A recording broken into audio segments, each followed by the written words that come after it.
Welcome back to day 7 of my series on my journey from leaving corporate to finding my way back to myself in my 50s. Today, I want to talk about something that shows up a lot in business, especially in the early days, and that's understanding what you're doing and how you feel about what you're doing. I spent a lot of time listening to the opinions of others.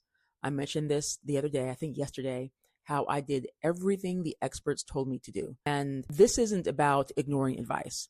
I've received incredible insights from people I trust. But even when someone gives you their best, it doesn't mean it's for you. And I don't think we talk about that enough. Even when you're surrounded by people who genuinely want you to succeed and win, which I am, I hope you are too, those people will have thoughts, opinions, and ideas. They're pulling from their own experiences, their mentors, what worked for them. But that doesn't mean that it's your path. It doesn't mean it's right for you.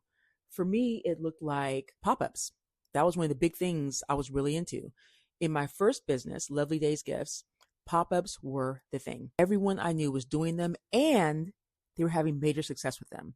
So I thought, get me in on this all day. I knew I had a great product. I wanted to make the sales. But here's the truth. It didn't work for me. Not only were pop-ups exhausting, I was spending hours, countless hours, putting boxes together before the pop-up, trying to guess what might sell, hauling everything there. And people just weren't showing up to markets looking for gift boxes.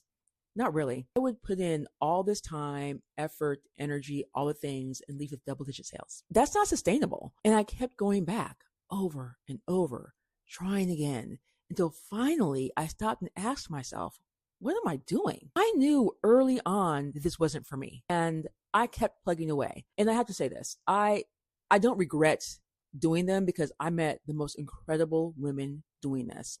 I made connections. I gained real relationships from doing this, real collaborations.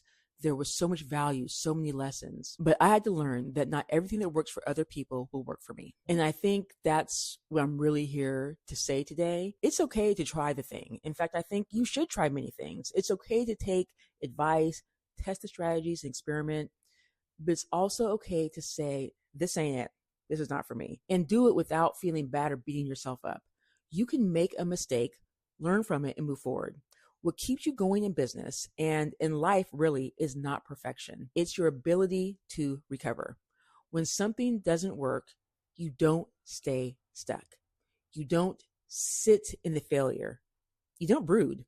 You pause, reflect, pull the lesson out, and move on. That is how we grow.